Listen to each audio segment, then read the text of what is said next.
बहुत बुरा हाल हो जाएगा। ऐसा कहते ही उसने ऐसे थप्पड़ किया था कि तू घना ना बोला कर।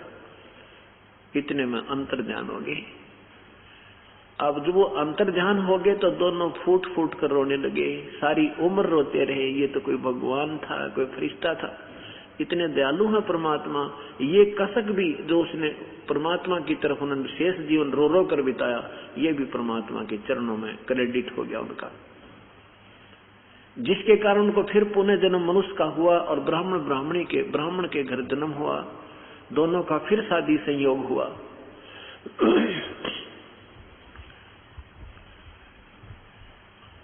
व्यक्ति का नाम गौरी शंकर था, उसकी पत्नी का नाम सरस्वती। गौरी शंकर जी भगवान शिव के बहुत उपासक थे और सरस्वती जी भी भगवान शिव की पूजा बहुत दृढ़ता के साथ, विश्वास के साथ, श्रद्धा से करती थी। गौरी शंकर जी निष्काम भाव से कथा किया करते थे, किसी को गुमराह नहीं करते थे और न ही किसी से कोई पैसा उद्देश्य रखते थे। कोई पैसा उनकी कथा करने में आ जाता था, कोई चढ़ा देते थे धार्मिक लोग, तो वो क्या करते थे, उस पैसे से जितना घर में परिवार में पोषण में आवश्यकता होती थी पैसा रख लेते थे, शेष का भंडारा कर देते थे। वो कोई संग्रह संचन नहीं करते थे, जिसके कारण बनारस के अंदर उस गौरी शंकर जी का नाम आदर की दृष्टि से लिया जाता था, जिस कारण से अन्य ब्राह्मण लोग उससे ईर्ष्या करते थे, क्योंकि वो दूसरे स्वार्थी लोग थे और वो गुमराह करके पैसे लालच उद्देश्य रख के और कथाएं करते थे। इस बात का ज्ञान उस समय के मुसलमान काजी और मुल्लाओं को हो गया कि ये गौरी शंकर ज्यादा ही हिंदू धर्म का प्रचार करने पर लगा है। इसके साथ कोई ब्राह्मण व्यक्ति, कोई ब्राह्मण नहीं है, हिंदू के जो मुखिया हैं ये नहीं है, इसको क्यों ना हम मुसलमान बना दें। इसी उद्देश्य से मुल्ला और काजियों ने सैकड़ों साथ व्यक्ति लेकर के उसके गौरी शंकर के घर में घुस गए, अपना पानी के छींटे मार दिए, उनके मटकों में अपना पानी डाल दिया, उनके मुख में पानी डाल दिया जबरदस्ती। और वो ब्राह्मण लोग, गुरु लोग देख रहे थे। उन्होंने कहा ये मुसलमान हो गया गौरी शंकर, अब इनका भाईचारा बंद करो, कोई नहीं इनसे बात करे, ये मुसलमान बन गए हैं। और फिर फैसला सुना दिया कि इनका गंगा में स्नान करना बंद, ये गंगा में स्नान नहीं करेंगे आज के बाद, क्योंकि मुसलमान गंगा में स्नान नहीं कर सकते। ऐसे इनकी अपनी बनाई हुई सोच है। और गंगा तो हर इंसान, हर प्राणी के लिए एक स्वच्छ जल है, कोई भी उसका लाभ उठा सकता है। परंतु काल ने हमें बांट दिया न्यारी न्यारी बाटों में, एक दूसरे के दुश्मन बना दिया, क्योंकि कलयुग में हमने पार होना है और काल नहीं चाहता कि ये जीव यहां से निकल जाए। तो उन्होंने, मुसलमानों ने उनका नाम, मनुष्य का नाम नीरू रख दिया, नीरू अली, और सरस्वती का नाम नीमा रख दिया। अब गंगा में स्नान करना उनका बंद कर दिया गया था। वो दोनों के दोनों सुबह ब्रह्म मुहूर्त में 1.5 घंटा सूर्य उदय होने से पूर्व 1.5 घंटा पहले के समय को ब्रह्म मुहूर्त कहा जाता है। वो दोनों के दोनों एक लहर तारा नाम का तालाब था, सरोवर था, उसमें स्नान करने के लिए जाया करते थे। वो लहर तारा तालाब कैसे उसका नाम पड़ा? गंगा का पानी, गंगा जी का पानी पटरी से उछलकर लहरों के द्वारा, विशेषकर वर्षा के दिनों में, और वो ऊपर से उछलकर एक बहुत बड़ी झील का रूप धारण कर लेता था, करा हुआ था, उसको लहर तारा नाम का तालाब बोला जाता था। लहर के द्वारा इकट्ठा हुआ पानी और तारा उस क्षेत्र का स्थान था, नाम था, इसलिए लहर तारा तालाब नाम से वो प्रसिद्ध था। उसमें बहुत बड़े बड़े कमल के फूल उगे हुए थे। बहुत ही निर्मल जल, स्वच्छ जल था। नीरू और नीमा प्रतिदिन स्नान करने के लिए वहां जाया करते थे।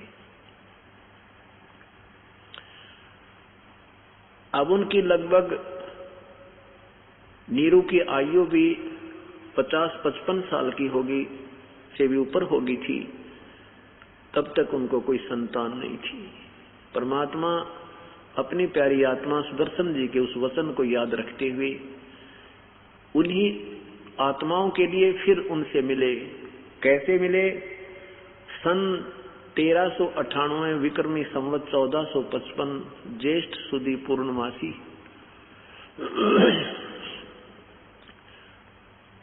के दिन परमात्मा सतलोक से चलकर आए और लहर तारा तालाब के अंदर कमल के फूल पर एक नवजात शिशु का रूप धारण कर लिया।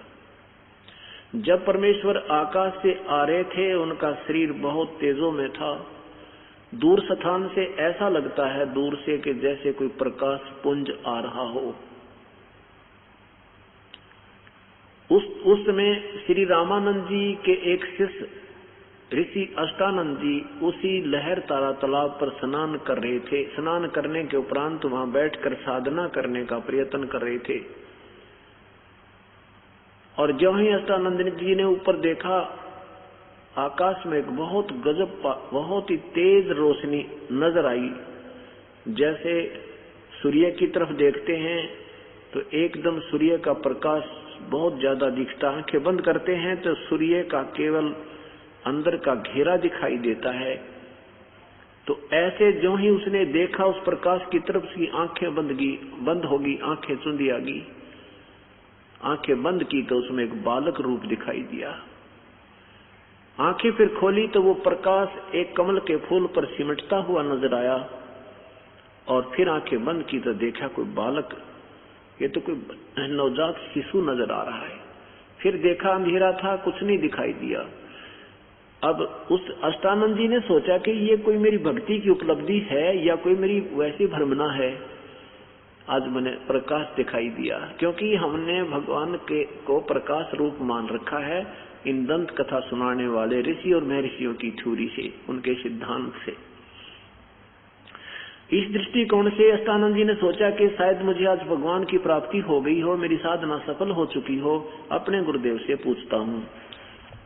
अष्टानंद जी वहां से उठकर गुरुदेव के पास आ गए। स्वामी रामानंद जी से पूछा है, स्वामी जी आज आपके दास ने ऐसे ऐसे एक अद्भुत दृश्य नजर आया, ये मेरी कोई भक्ति उपलब्धि है या कोई वैसे मेरी भ्रमणा है? तब स्वामी जी ने बताया कि न तो तेरी भ्रमणा है और न ही तेरी कोई भक्ति की उपलब्धि है। ऐसे लक्षण उस समय होते हैं जब ऊपर के लोकों से कोई अवतार शक्तियां आती हैं। अब वो किसी माँ के पेट में गर्भ धारण करेंगे, आएंगे और फिर वो यहाँ लीला करेंगे। क्योंकि इन महापुरुषों को अभी तक यही ज्ञान है कि माँ के बिना कोई जन्म लेता नहीं। क्योंकि श्री राम, श्री कृष्ण जितने भी अवतार गणाए हैं ये सब माँ से ही उत्पन्न हुए, लेकिन कबीर परमात्मा ये माँ से जन्म नहीं लेते, क्योंकि ये सर्व के सृजनहार हैं। उधर से नीरू नीमा स्नान करने के लिए प्रतिदिन की तरह चल प्रस्थान कर दिया, चल पड़ते हैं। रास्ते में नीमा अपने पति नीरू से के साथ चलती चलती कह रही है, हे भगवान शिव जी, क्योंकि वह बेशक मुसलमान बन गए थे लेकिन भगवान शिव की आस्था उनके हृदय से नहीं हट रही थी। कहा कि हे भगवान, हे परमेश्वर, हे भगवान शिव जी, हे त्रिलोकीनाथ, एक खिलौना हमें भी दे देते। क्या आपके दरबार में बच्चों की कमी पड़ गई? हे प्रभु, हमारा भी संसार में सिर हो जाता, हमारा भी संसार में साझा हो जाता। ऐसा कह करके बहुत बुरी तरह फूट फूट कर रोने लगी, हिचकी बंद गई रोते रोते। तब नीरू ने कहा कि नीमा, हमारे भाग्य में संतान नहीं है, भगवान कहां से देंगे? और ऐसे तू रोती रहेगी, तेरी आंखें फूट जाएंगी, तेरी आंखें भी कमजोर हो जाएंगी। कोई उंगली, बुढ़ापे में उंगली पकड़ने वाला नहीं है, और उधर से तू रो रो के आंखें खराब कर लेगी। क्यों अपना जीवन व्यर्थ कर रही है? प्रभु की रजा में हमें राजी रहना चाहिए। ऐसे सांत्वना देते हुए और नीमा ऐसे ही अपनी पुकार करती हुई चलते चलते लहरतारा तालाब के किनारे पहुंच गए। पहले नीमा स्नान करने के लिए सरोवर में प्रवेश कर गई। स्नान करके बाहर आई तो नीरू स्नान करने के लिए सरोवर में प्रवेश किया। नीमा ने अपने कपड़े जो स्नान करने के इसमें शरीर पर लपेट रखे थे उनको धोने के लिए पुनः सरोवर के किनारे गई। तब तक कुछ चांदना सा होने लग गया था, कुछ रोशनी, कुछ प्रकाश सा सूर्य का उदय हो चुका था, लेकिन फिर भी वस्तुएं स्पष्ट नजर नहीं आ रही थी।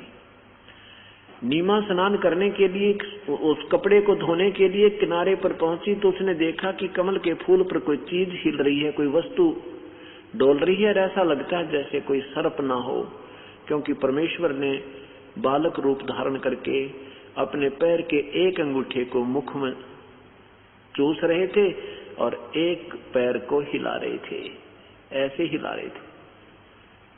अब नीमा ने बहुत ध्यान से देखा कि सर्प ना हो और मेरे पति को डस ना ले, पानी में चलता हुआ आ रहा है। बहुत ध्यान से देखा तो वो तो बालक है और किनारे से लगभग 50 फुट की दूरी पर जो गहरा जल था, उधर उसका पति स्नान कर रहा था। ऐसे पानी डाल डाल के गोते लगा लगा के मल मल के नहा रहा था। नीमा ने कहा, देखियो जी कमल के फूल पर बालक है, कमल के फूल पर बालक है, देखियो बच्चा है, डूबेगा डूबेगा, उठाओ इसको। अब नीरू ने सोच लिया ये तो इसका तो दिमाग चल गया, ये तो पागल होगी और इसको पानी में भी अब बच्चे नजर आने लगे। नीरू कहता है, नीमा मैंने बहुत समझाया तुझे, तू मानती नहीं, बहुत जिद करने लगी है। अब मत तू ऐसे पागलों वाली बात करा कर। अब कहाँ बच्चे होंगे यहाँ, कहाँ से बच्चा होगा ऐसे जल में। तो तब उसने फिर कसक के साथ कहा, जी मैं सच कह रही हूँ, देखना मैं मजाक नहीं कर रही हूँ, ध्यान से देखो देखो। ऐसे न संकेत किया, जिधर संकेत कर रही थी उसकी दृष्टि गई नीरू की तो सचमुच कमल के फूल पर एक बालक है। आओ देखा ना ताओ देखा, एकदम कमल के फूल समेत तोड़कर और बाहर निकाल रहा। अपनी पत्नी को दे दिया कि सचमुच ये तो बालक है, डूब जाता। स्नान करने लग गया, स्नान कर रहा था। उधर से नीमा उस परमेश्वर को सीने से लगा कर पुत्रवत प्यार कर रही थी। कभी उसके मुख को चूम रही है, कभी माथे को चूम रही है, कभी अपने भगवान शंकर का शुक्र मना रही है। अब देखो पुण्यात्माओं, इन भगवानों के नंबर न्यू बन रहे हैं। करता कौन है, कहते धनी का पेख ना जगत का पेख ना पेखा और धनी का कितना नाम न देखा। उस परमेश्वर का कितना जिक्र नहीं और शुक्र मना रही है। हे भगवान शंकर, आज ही अर्ज करी थी आपके सामने हृदय से, आज ही जोड़ी भर दी मेरी। और उस परमेश्वर को सीने से लगा रही है, कभी उससे प्यार कर रही है और सुख आंखों में पानी बजाया और सुख कोई जबान नहीं कि प्रभु के गुण किस शब्द से गाऊं। ऐसी आत्म विभोर होकर बच्चे को लाड कर रही है।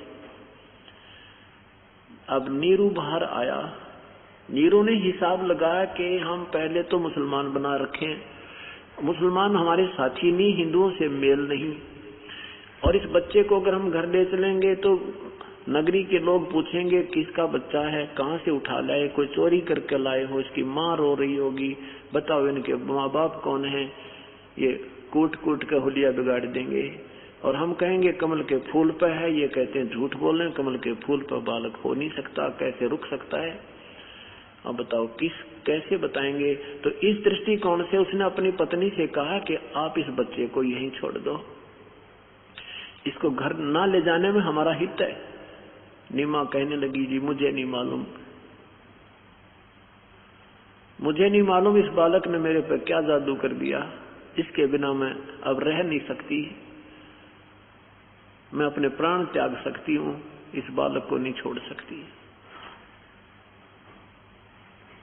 पुण्यात्माओं विचार कीजिए, जिस परमेश्वर को ब्रह्मा विष्णु महेश तरस रहे हैं, जिस परमेश्वर को ऋषि और मुनि ढूंढ ढूंढ के अपने शरीर को समाप्त करके चले गए, और वो परमेश्वर जिस पुण्य आत्मा के हाथों में और जिसने उसको सीने का लगाया होगा, उस बहन का, उस आत्मा का जो आत्मिक सुख किसी भी शब्दों से वर्णन नहीं किया जा सकता। जिसके नाम लेने से हमारी आत्मा भर आ रही है, रोंग रोंग खड़े हो जाते हैं उस परमेश्वर की चाह में जिसे हम बिछुड़ कर आए हैं।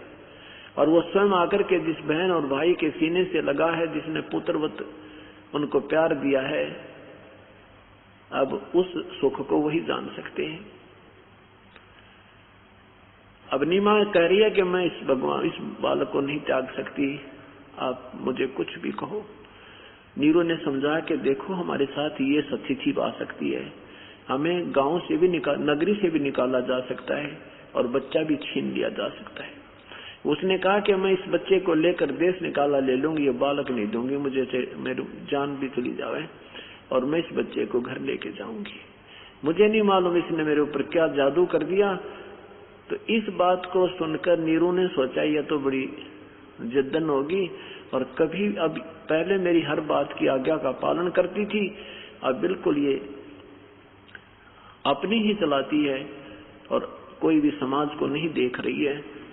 तो नीरू ने पहली बार अपनी पत्नी की तरफ थप्पड़ किया, क्योंकि उसको मालूम था कि इसके संतान नहीं है। मैं इसको उसकी किसी भी जो है ना इच्छा को अवहेलना नहीं करता था, परंतु आज उसने देखा कि मान नहीं रही है, तो पहली बार आंखों में पानी भर कर, जैसे प्यार से भी और दुख से भी, और कहता तू बहुत अनाड़ी हो गई है, आज तेरे मैं थप्पड़ मारूंगा, रख दे इस बालक को। ऐसे जो ही हाथ किया तो परमात्मा बोल पड़े, वो नवजात शिशु के रूप में कहने लगा, नीरू मुझे साथ ले चल तेरे घर में, मैं तुम्हारे लिए आया हूं, तुम्हें कोई आपत्ति नहीं आएगी।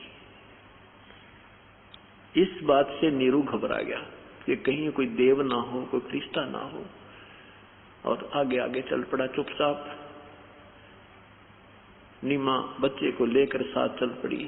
नगरी में जब पहुंचे तो लोगों ने पूछा, देखा कि न्यू तो पूछना भूल गए किसका बच्चा है, ये तो बता दिया कि कमल के फूल पर हमें मिला है। और कोई न्यू कहे तो ब्रह्मा जैसा दिख है, कोई कहे तो विष्णु जैसी सुंदर सूरत है, कोई कहे तो भगवान शिव का ही स्वरूप नजर आता है, क्योंकि ये शिव के पुजारी थे। ऊपर से आदरणीय गरीबदास साहिब जी कहते हैं कि ऊपर से भगवान ब्रह्मा विष्णु महेश कह रहे हैं कि ये तो कोई परम शक्ति है, ना जाने इसी कौन से लोक से आया है, क्योंकि हम ब्रह्मा विष्णु महेश को सर्वज्ञ माना करते थे, इनको आप पता नहीं ये स्वयं कहां से उत्पन्न हुए हैं। एक सर्वज्ञ एक ही प्रभु है, वो पूर्ण परमात्मा कबीर परमेश्वर है। इसलिए हर इंसान यही अटकलें लगाते हैं, हर देव यही बताते हैं, ना जाने कौन से लोक से आया है बहुत ही पुण्यकर्मी प्राणी है, बहुत ही परम शक्ति युक्त है। कुछ दिनों के बाद काजी आते हैं बच्चे का नाम रखने के लिए। काजी आए कुरान ले दर लड़के का नाम, अक्सर अक्सर मैं फुरिया धन कबीर बलि जाऊं मैं। काजियों ने आकर कहा भी हम नाम रखेंगे बच्चे का। कुरान शरीफ एक पवित्र पुस्तक लेकर आते हैं, उसके आधार पर नाम रखते हैं। जैसे पवित्र गीता जी है, इस प्रकार की कुरान शरीफ भी उनके लिए इतनी आदरणीय और पूजनीय है। जिस भी किसी के बच्चा होता है तो उस कुरान शरीफ को ऐसे खोल देते हैं एक मंत्र सा बोल के, और उसके ऊपर पहला जो अक्षर होता है राइट हैंड में, क्योंकि ये अरबी और उर्दू उल्टी लिखी जाए, तो उस अक्षर के ऊपर वो नाम रखते हैं। जैसे र आ जाता है तो रफीक अहमद, रफीक अली, ऐसे ऐसे वो नाम रखते हैं। तो उसमें क्या देखा कि कबीर नाम है।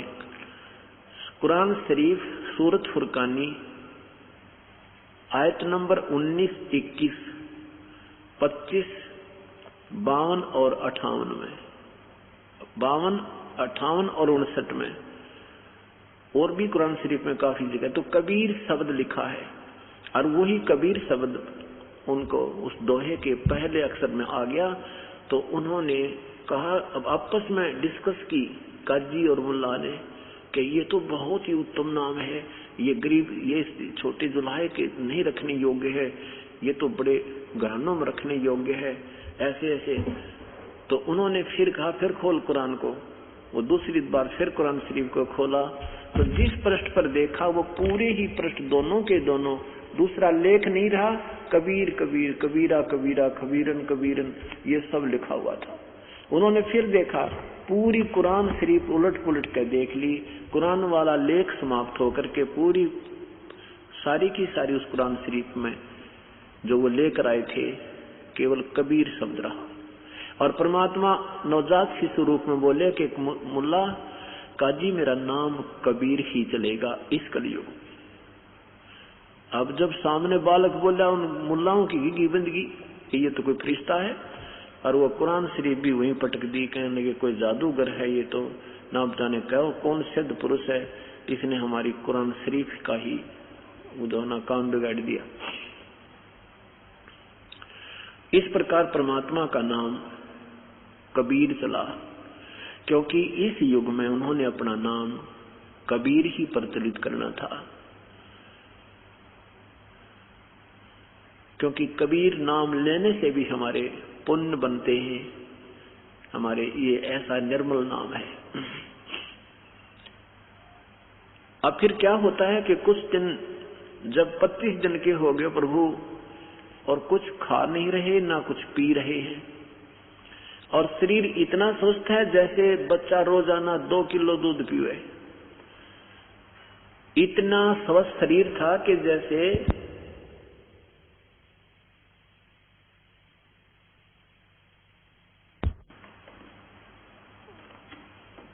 2 किलो दूध बच्चा प्रतिदिन पी रहा हो, ऐसा हष्ट पुष्ट शरीर, और खा पी कुछ नहीं रहा।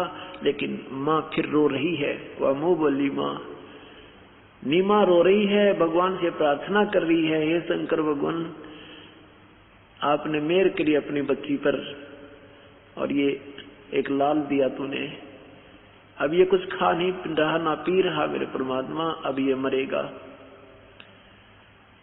और हे परमेश्वर अब इसके बिना मैं रह नहीं सकती, और साथ मैं मरूंगी। ऐसे 2-3 दिन हो चुके थे रोती ने, जब 25 दिन के वो परमात्मा हो चुके, ऐसे नीमा उसको अपने हाथों में लेकर और अपने गेट के आगे सामने गली में बैठी रो रही थी, और देख रही थी, कभी ऊपर को देख रही, कभी बच्चे को देख रही थी। हे भगवान ये तो 1-8 दिन का मेहमान है, कुछ खा पी नहीं रहा। इतने में भगवान शंकर आ जाते हैं एक ब्राह्मण रूप बनाकर शिवपुरी से, अपने शिवलोक से। भगवान शिव ने पूछा कि क्यों रो रही है माई तू ब्राह्मण रूप में? नीमा रो रही है और बोल नहीं रही है। फिर पूछा कि क्यों रो रही है माई तू, क्या संकट आ गया तेरे पे? नीमा कहती है कि ब्राह्मण मत सुने मेरे दुख ने, आप भी रो पड़ोगे विपर जी। अब परमात्मा शिव जी कहते हैं, माई कहते हैं, अपना दुख किसी को बता दे तो हल्का हो जाता है, और हो सके मैं कोई समाधान बता दूं, मुझे बता तो एक बार क्या कहानी है, तू क्यों रो रही है? रोते रोते नीमा ने सारी कथा सुनाई कि हे विपर जी, पहले तो हमारे कोई संतान नहीं थी, हम फिर अब एक दिन मैंने अपने भगवान शिव जी से हृदय से पुकार की थी, उन्होंने मेरी झोली भर दी, कमल के फूल पर यह बालक प्राप्त हुआ। और परमात्मा हे ऋषि जी, अब ये कुछ खा पी नहीं रहा, 25 दिन हो गए, और मेरी दिन की चैन रात की नींद चली गई है, और ये कुछ घंटों का मेहमान है, इसके साथ मैं मरूंगी, एक चिता में हम दोनों जलेंगे। अब भगवान ने कहा कि मुझे दिखा माई तेरा बेटा। अब गोदी में ले लिया श्री शिव भगवान ने परमात्मा को, ऐसे अपने हाथों में लेकर के देखा। अब दोनों की जब नजर से नजर मिली तो परमात्मा ने वचन कहे कि इस माई से कहो एक कंवारी गाय ले आवे, और उस कंवारी गाय का दूध मैं पीऊंगा, मैं और कोई आहार नहीं करूंगा। 7 बार ऐसे चर्चा की, और उस कुंवारी गाय के ऊपर, बच्ची के ऊपर आप शिव भगवान हाथ रख देना। अब शिवजी भी जानेंगे जो तुझे इसने पहचान लिया, ऐसे बोल रहा है, ये कोई परम शक्ति युक्त सिद्ध पुरुष है। क्योंकि परमात्मा को समझना ये कोई बालकों का खेल नहीं है।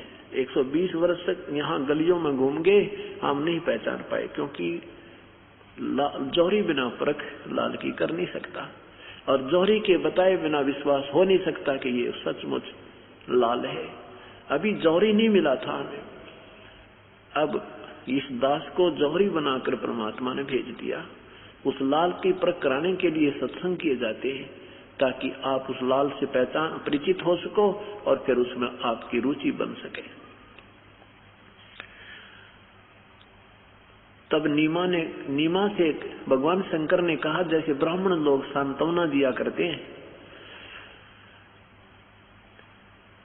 भगवान शिव ने कहा कि हे माई, ये तेरा बेटा मरने वाला नहीं है, ये तो अजर उम्र है, इसके नक्षत्र ऐसे हैं, इसके तो ऐसी लंबी आयु है, इसकी तो सैकड़ों वर्ष की उम्र है, तो क्यों चिंता करती है। तब नीमा कहती है कि हे रिसीवर, हे ब्राह्मण, इस सुखी सांत्वना से मेरी तसल्ली नहीं हो सकती। मेरा विश्वास मेरी आत्मा जब मानेगी जिसमें यो बालक आधा किलो दूध पीवेगा मेरे हाथ से, तब मेरी आत्मा प्रसन्न होगी।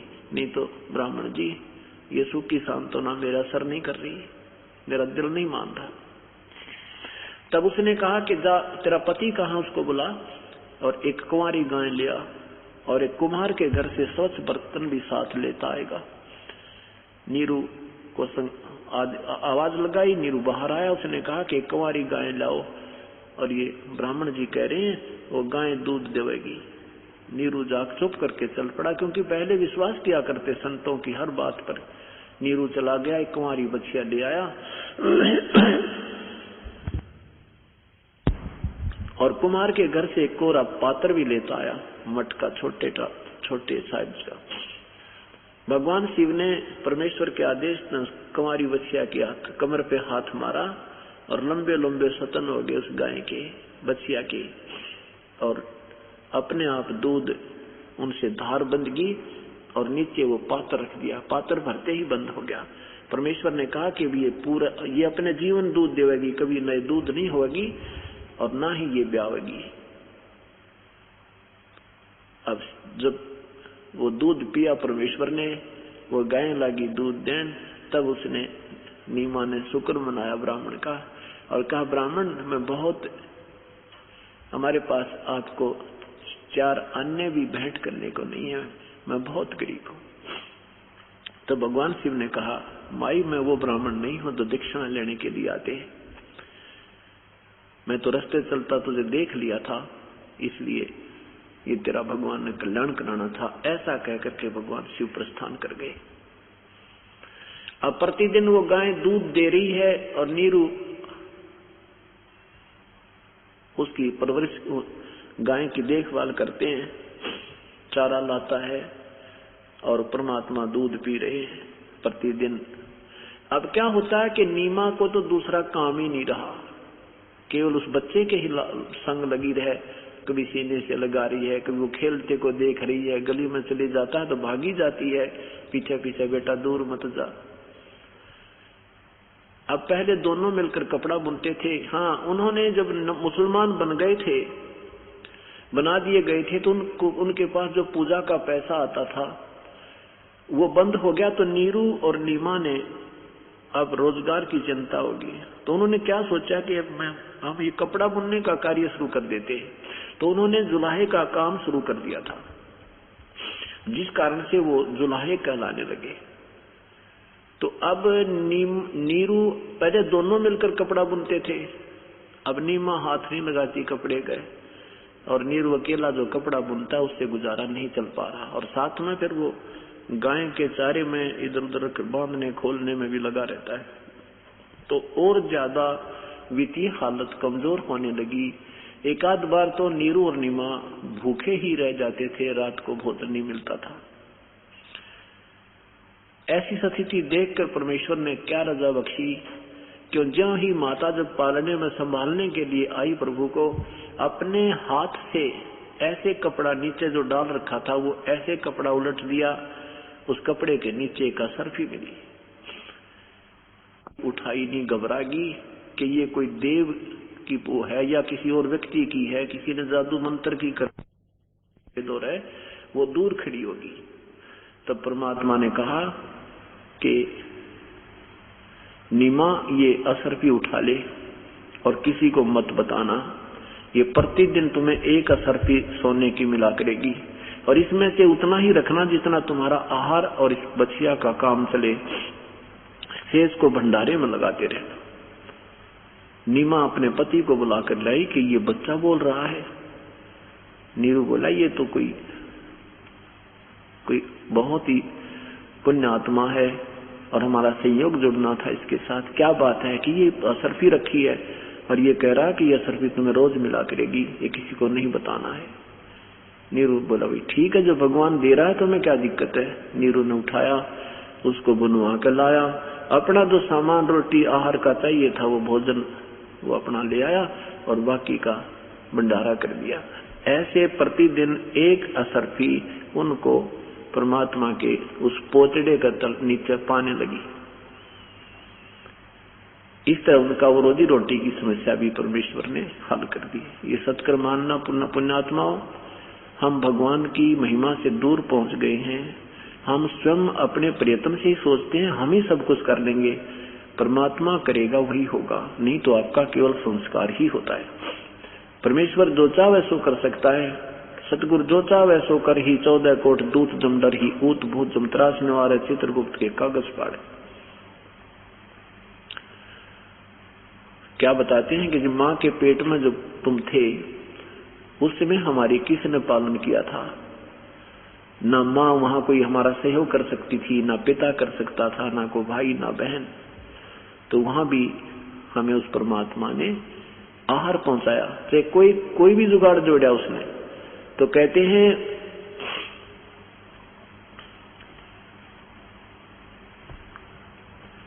खान पान तो कूजिया उधर बीच अनुपान, तिस समर्थ की बंदगी अब भूल गया शैतान। जिस परमात्मा ने तेरे माँ के पेट में भी उधर बीच पोषण किया, बिन जननी के दूध, माँ के पेट में भी तो उसी ने हमारा 9 महीने तक परवरिश की थी, पालन किया था। अब तू सोचता है कि मैं ही सब कुछ कर दूंगा। ठीक है, जो तेरे से करा रहा है वो भी तेरा संस्कार करा रहा है। और जब तुम परमात्मा के चरणों में आ जाओगे फिर उस परमेश्वर की शक्ति से आप चलोगे। पहले आपको केवल आपका वो संस्कार चला रहा था। इस तरह आप जैसे भी प्रभु फिर आपके साथ व्यवस्था करे उसमें प्रसन्न रहना। अब क्या होता है कि कुछ दिनों के बाद वो बच्चा बड़ा हुआ। लीला की मालिक ने अपना शरीर जब उनका 5 वर्ष का दीख हो गया तो घूमने फिरने लगे, इधर उधर जाते हैं। कहीं कोई सत्संग हो रहा है तो वहां उनकी बातों को सुनकर सत्संग करने वालों से प्रश्न उत्तर करने लगे। अब परमेश्वर ने अपनी इस लीला को और साथ में भक्ति मार्ग को प्रकट करना था, इसलिए उन्होंने उचित समझा कि गुरु बनाया जाए, क्योंकि गुरु के बिना ये भक्ति मार्ग नहीं चलेगा। परमात्मा को कोई आवश्यकता नहीं थी गुरु बनाने की। उन्होंने मर्यादा हमारे लिए ये मर्यादा बनाए रखने के लिए कि काल कहीं फिर डांडी मार जाएगा। आने वाले समय में लोग कहा करेंगे कबीर साहब ने कौन सा गुरु बनाया था, क्या आवश्यकता है गुरु की। और ये नकली लोग, ये संत डबो देंगे मेरी आत्माओं को, इस ज्ञान को उलझा देंगे। इसलिए परमात्मा ने ये मर्यादा बनाए रखने के लिए एक लीला की थी, औपचारिकता की थी गुरु बनाने की। 5 वर्ष के बच्चे हो गए और एक 2.5 वर्ष के बच्चे का रूप धारण करके पंचगंगा घाट के किनारे पर पौड़ियों में जाकर परमात्मा लेट गए। उधर से एक रामानंद नाम के ब्राह्मण, बहुत बड़े विद्वान माने जाते थे, वेद और गीता के मर्मज्ञ ज्ञाता जाने जाते थे। रामानंद जी ने बनारस के अंदर इन पाखंडी ब्राह्मणों की सब दुकानें बंद करवा दी थी और स्वयं वेदों और गीता को जैसा समझा था उस अनुसार से साधना शुरू करा दी थी। उन्होंने 1400 ऋषि शिष्य बना रखे थे जो प्रचार किया करते थे श्री रामानंद जी के ज्ञान का वेदों और गीता अनुसार, और 52 दरबार लगाया करता था। एक दिन में वृद्ध होते हुए भी 52 स्थानों पर जाकर स्वयं भी जनता को संबोधित करता था। इतना मेहनत कर रहा था। अब रामानंद जी उस समय 104 वर्ष के हो चुके थे, जिस समय परमात्मा अपने शरीर को 5 वर्ष का बनाए हुए थे। 104 वर्ष के व्यक्ति यानी संत, लेकिन शरीर बहुत अच्छा था। और सुबह उठकर वो स्नान करने के लिए गंगा में स्नान करने जाते थे। पंचगंगा घाट एक स्थान, वहाँ पक्का घाट बना हुआ था। आज भी वहाँ पर स्वामी रामानंद जी का एक आश्रम बना है। ये दास एक बार देख कर आया था, काफी संगत को साथ ले जाकर। उस गंगा के से ज्यादा 2 एकड़ की दूरी पर, यानी 2-3 किले की दूरी पर, 600 फुट की दूरी पर उनका आश्रम था। वहां से स्नान करने के लिए वो गंगा के पंचगंगा घाट पे स्नान करने सुबह जाते थे। जो ही वो सुबह स्नान करने के लिए जा रहे थे, ब्रह्म मुहूर्त में अंधेरा, तो कुछ अंधेरा होता है 1.5 घंटा पहले सूर्य उदय होने से, उस समय को ब्रह्म मुहूर्त कहते हैं। स्वामी जी पौड़ियों से नीचे उतर रहे हैं और आगे परमात्मा 2.5 वर्ष के बालक रूप में लेटे हुए हैं। अब स्वामी जी की खड़ाऊ लगी परमात्मा के शीश में और बालक की तरह रोने लगे। स्वामी रामानंद जी एकदम नीचे को झुके कि किसी बालक के चोट लगी, कोई बच्चा यहाँ कैसे आ गया है भगवान, ये किसी का बच्चा भूल कर यहाँ आ गया है, रास्ता भूल गया होगा। अब एकदम नीचे को झुके तो जो एक कंठी माला होती है, एक मनिया की माला, एक तुलसी का एक ही मनका होता है, एक सूत के अंदर धागे में डाल रखा होता है, और वो वैष्णव साधु होने का, उपदेशी होने का प्रतीक होता है। वो माला स्वामी जी के गले से निकलकर कबीर परमात्मा के गले में अंधेरे में डल गई। स्वामी जी को पता नहीं लगा और उसको उठाया बच्चे को और कहा, बेटा रो मत, राम राम बोल बेटा, राम राम बोल, राम के नाम से दुख दूर होते, रो मत, तेरे माता पिता के पास भिजवा देंगे बेटा, तू भूल से यहाँ आ गया, बैठ जा मैं स्नान कर लेता हूँ।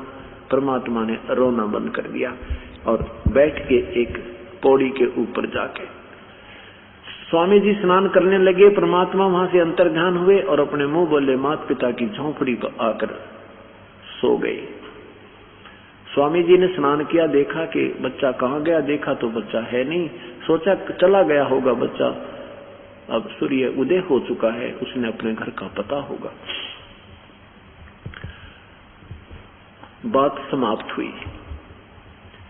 उधर से परमेश्वर एक रामानंद जी के शिष्य के सत्संग में पहुंच गया।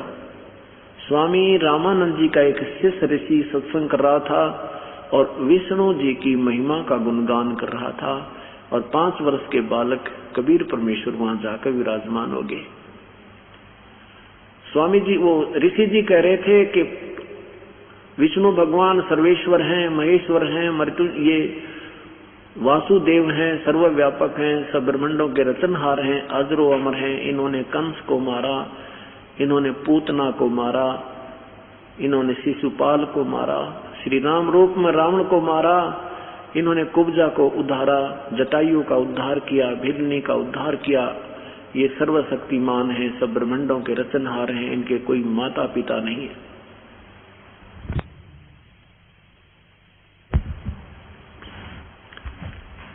अब परमेश्वर खड़े हुए, सत्संग के उपरांत कबीर साहब खड़े हुए और कहा कि स्वामी जी मैं एक प्रश्न करना चाहता हूं, मुझे शंका हुई है। ऋषि जी ने कहा कि हाँ बोलो बेटा, क्या शंका है तेरी? कि मैंने एक दिन एक ब्राह्मण का सत्संग सुना था, वो शिवपुराण की कथा सुना रहा था। रुद्र संहिता अध्याय नंबर 6 और 7 में उसमें लिखा है कि भगवान विष्णु जी की उत्पत्ति सदाशिव और पार्वती जी से हुई। ये विष्णु जी शिव जी के पुत्र हैं। आप कहते हो कि विष्णु जी अजरो अमर हैं, इनके कोई माता पिता नहीं। एक दिन ब्रह्मा पुराण सुना था, उसमें लिखा था कि ब्रह्मा जी से विष्णु और शिव की उत्पत्ति हुई। देवी भागवत महापुराण में एक ब्राह्मण कथा सुना रहा था और ये दास भी वहां सुन रहा था। वो तीसरे स्कंद में कह रहा था कि ब्रह्मा विष्णु महेश के माता पिता, ब्रह्म इनके पिता हैं, दुर्गा इनकी माता, उसमें ऐसा बोल रहे थे वो। आप कहते हैं उनके कोई माता पिता नहीं। अब वो शिवपुराण भी साथ ही रखा हुआ था उसने, और देवी भागवत महापुराण भी साथ ही रखा था। और तीसरा स्कंद पढ़कर देखा, शिवपुराण छठा और सातवां रुद्र संहिता देखा तो ज्यों का त्यों लिखा था, लेकिन उस समय ये शास्त्र संस्कृत में थे। उसने पढ़ा कि उसमें सचमुच लिखा है, लेकिन यही तो बीमारी रही कि हमने सत्य को स्वीकार किया ही नहीं। तो कहने लगा, कौन कहता है सब झूठ बोलता है, तेरा गुरु कौन है, तूने कैसे शास्त्रों का ज्ञान हुआ, तूने तेरा कौन गुरु है? अब परमात्मा ने कहा कि जो गुरुजी आपके हैं स्वामी जी, वही गुरुजी मेरे हैं। तो ऋषि जी ने पूछा तो किसका पुत्र है? अब उस परमात्मा के बोलने से पहले ही दूसरे श्रोता लोग कहने लगे, ये तो वो नहीं, उसका नीरू का बेटा है, ये तो जुल्हे का पुत्र है, ये वहां कमल के फूल ये कहीं पड़ा मिला था उनको, ये तो वो बालक है। अरे तू छोटी जाति का जुल्हा और मेरे गुरुदेव को अपना गुरु बताता है, तुझे पता है मेरे गुरु जी कौन है? श्री श्री 1008 श्री स्वामी रामानंद जी आचार्य, वो पंडित आचार्य वो हैं। और तुम्हारे जैसे नीच जाति वालों को तो वो छूते भी नहीं, दर्शन भी नहीं करते। देखो भी श्रोताओं कितना झूठा कपटी है, ये कह रहा कि मैंने स्वामी रामानंद जी से नाम लिया है, ये हमारी बेइज्जती करता है, हमारे गुरुदेव की बेइज्जती करता है। ये इतना कपटी और झूठा है, तो क्या इसके ये शास्त्र में ये कह रहा सत्य हो सकते?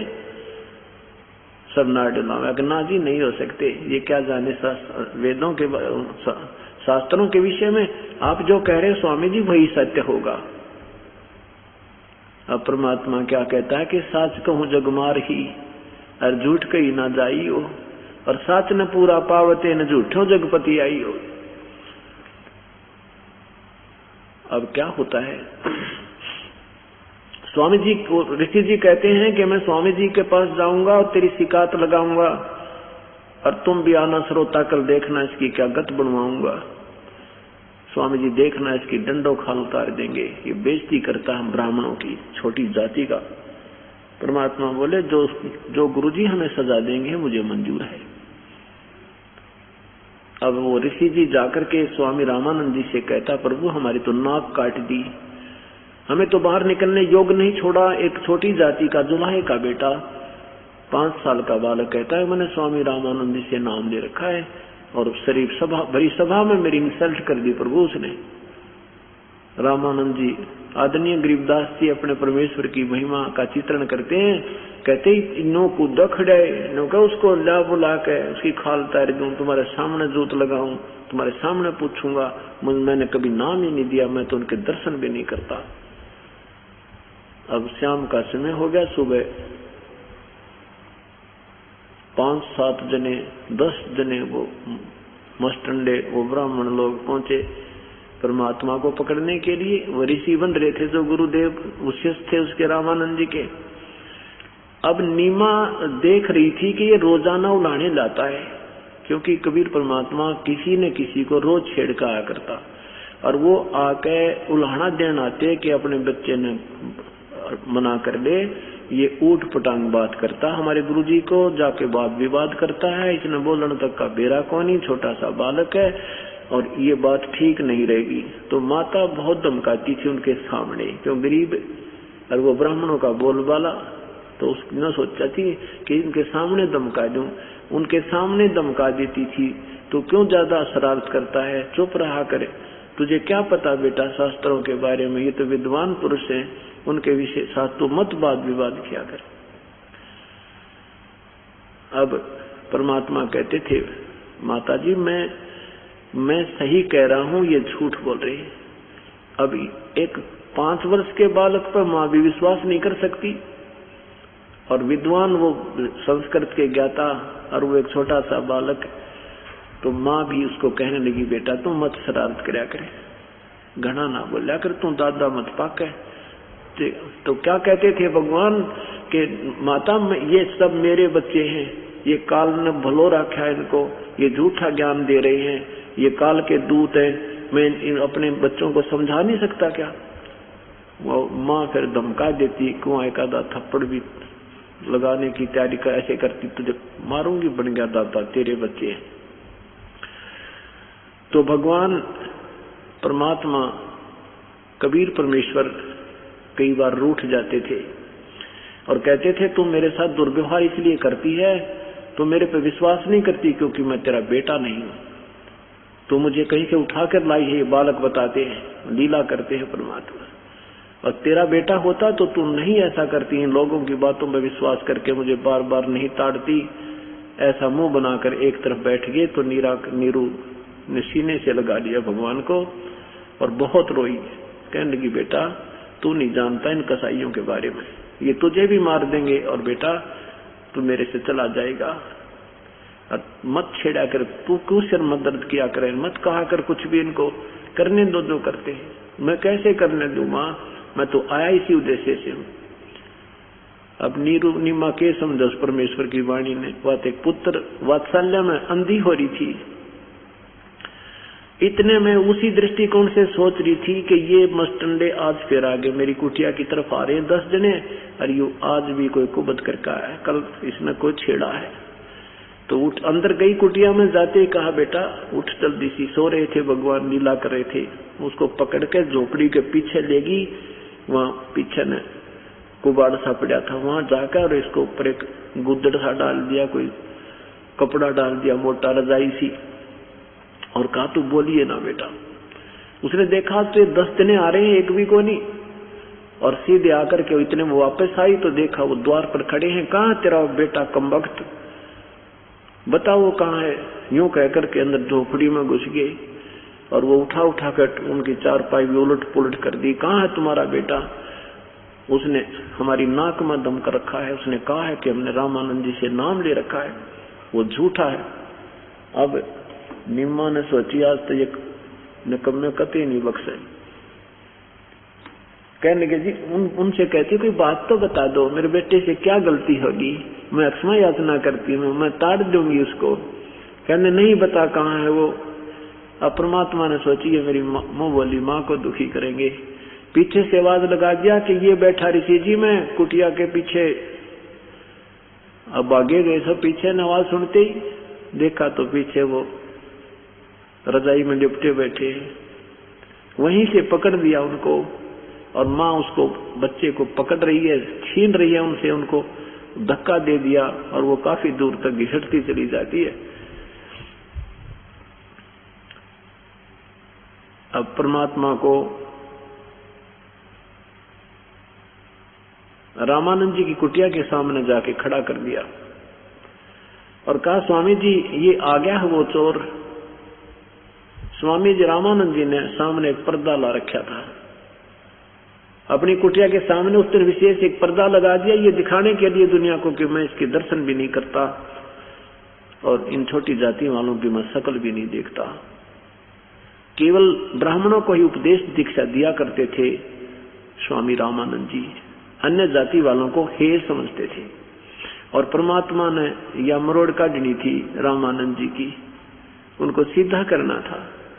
यह चौंध हटानी थी कि जाति और मजहब ऊंच नीच नहीं होते। ऊंच वही है जो शुभ काम करे थे किसी जाति का है, नीच वही है जो बुरे काम करे थे वो किसी मजहब या जाति का है। और यही चौंध लाए बैठे थे, यही एक उल्टी अड़ास अड़ा रखी है नादान गुरुओं ने, वही परमात्मा ने हटानी थी। पर्दे के अंदर से रामानंद जी ने पूछा तू कौन है, तेरी क्या जाति है, तूने क्यों हमारे नाक में दम कर रखा है?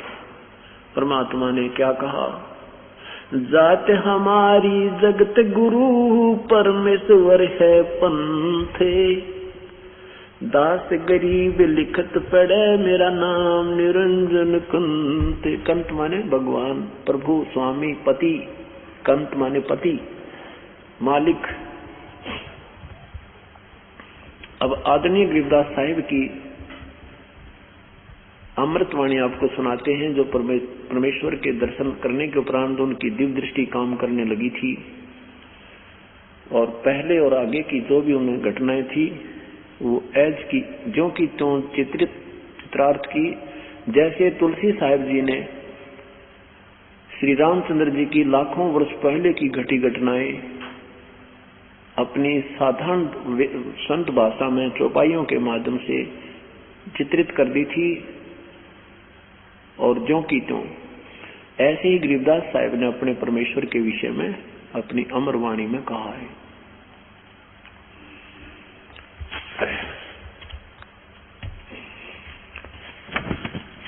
अब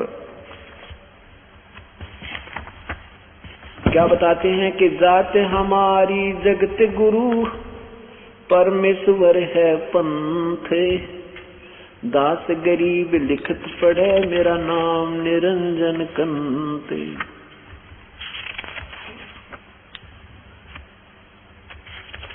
आडा पड़दा लाए करे रामानंद बूझनते, दास गरीब कुरंग छवि अदर ढाक कूदंत। डांक लगावा कहते हैं अंदर पर्दे के पीछे से आडा पर्दा लाकर रामानंद बूझंत, और दास गरीब कुरंग छवि, कुरंग माने मर्ग, मर्ग की तरह खड़ा कूद नो गुस्से में दूसरों को दिखाने के लिए कि मैं बिल्कुल इसको नाम नहीं दिया, तुम्हारे सामने पोल खोल दूंगा। कुरंग छवि को जैसे मर्ग कूदा पर्दे के पीछे नो, और कहता है अदर डांक कूदंत। कौन जात कुल पंथ है कौन तुम्हारा नाम। परमात्मा से पूछा कि तेरा कौन जाति है और किस नाम का उपदेश तुझे प्राप्त है, और के तेरा पंथ है, बता हम क्या, अगर तूने मेरे से नाम लिया तो बता सब करिए मैं कौन सा नाम देता हूँ, कौन सा हमारा पंथ है, कौन मेरा इष्ट है। ये तुझे ज्ञान भी होगा जब तू उपदेश लिया है।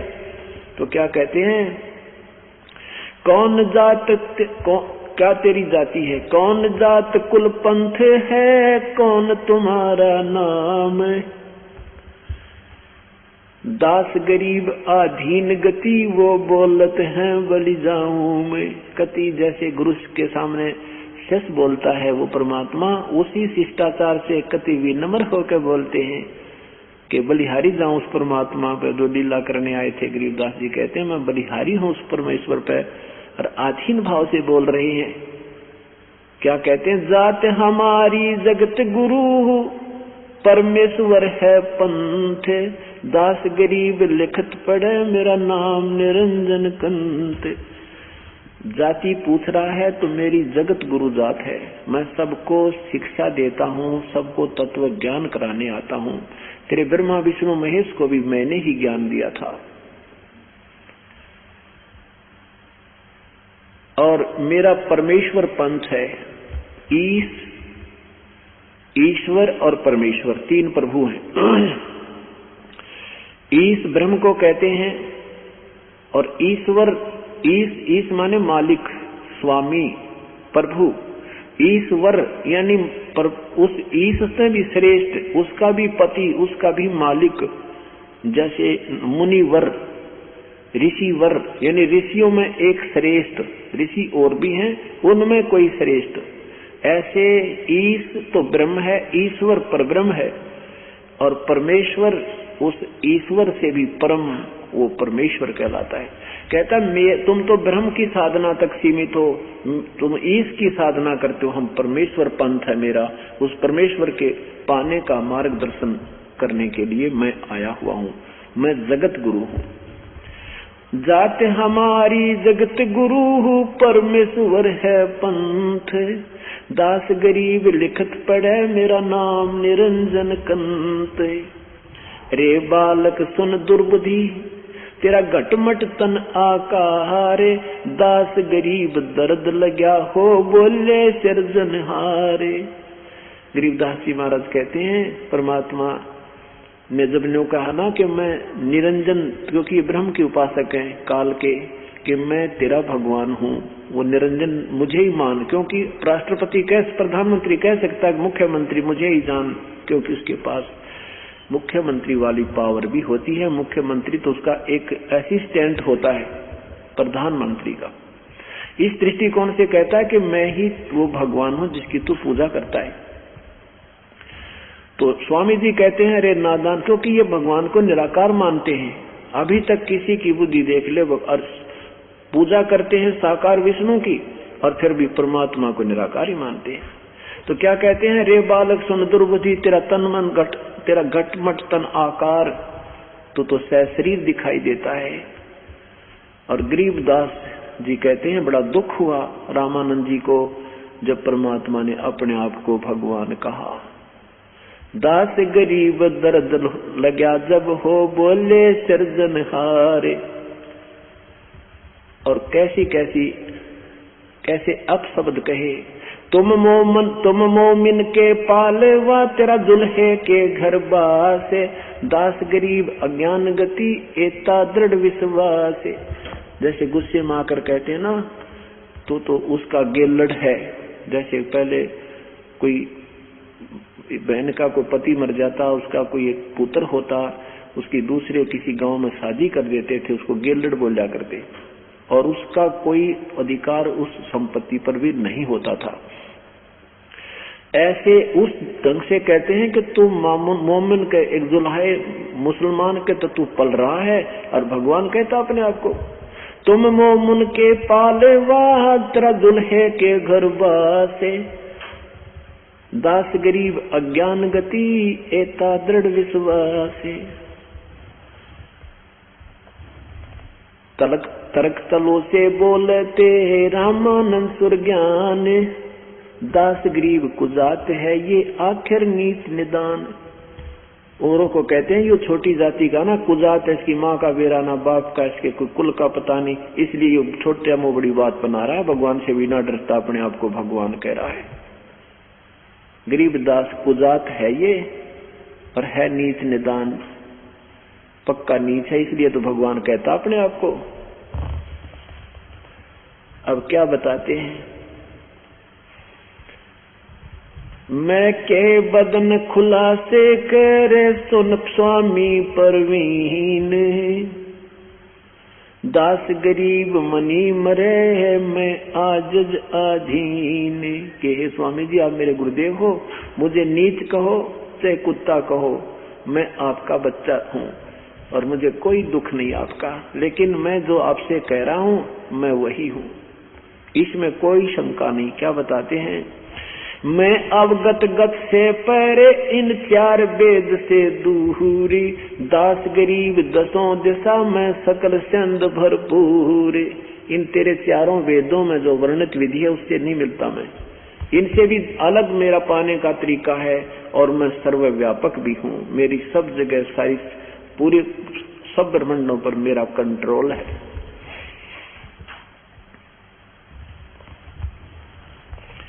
ए स्वामी सृष्टा में ये सृष्टि हमरा तीरी। दास गरीब अधर बसों में अविगत सत कबीर। ए स्वामी सृष्टा माने सृष्टि का रचनहार, सृष्टा मैं सारे ब्रह्मांडों का रचनहार मैं हूँ, और ये सृष्टि सारी मेरे ही अधीन है, मेरे ही आश्रित है, मेरे किनारे पर टिकी है, मेरे आधारित है। ए स्वामी सृष्टा में ये सृष्टि हमरा तीरी। दास गरीब अधर वसु में अवगत सत कबीर। धर्म पौमी धरणी आकाश थम मैं व्यापक सब ठोरे। दास गरीब नहीं दूसरा हम समतुल नहीं और। सर्वव्यापक भी मेरी शक्ति है और मेरे समान कोई नहीं है, दूसरा नहीं है। हम पानी हम पावन सुन रामानंद राम हम बावन नरसिंह। दास गरीब कदी कदी हम ही कृष्ण अभंग। कहने का भाव यह है कि ये कृष्ण राम जैसी भी जो यहाँ लीला कर गई, ये मेरी ही पावर से करके गई है। इन्होंने पहले साधना की, मैं इनको शक्ति दी, तब इन्होंने ये कार्य ये यहाँ कुछ तुम्हें लीलाएं दिखाई है, बाकी मैं इनसे बहुत समर्थ हूँ। हम पानी हम पावन हैं, हम धरणी अगन आकाशे, गरीबदास तत्व 5 में हम ही शब्द निवासी। क्या बताते हैं कि हम पानी, हम पवन हैं, हम ही धरती, अगन, आकाश और 5 तत्वों में मैं ऐसे व्यापक हूं जैसे शब्द का जो गुण है 5 तत्वों में विराजमान है, यानी उन पर व्यापक है। कैसे? अब ये देखना परमात्मा ने कितनी प्यारी व्याख्या की है। जैसे आकाश का गुण जो है वो शब्द है, चारों तरफ से ये ब्रह्मांड को बंद किया हुआ है। ब्रह्मांड चारों तरफ से एक आकाश तत्व से ही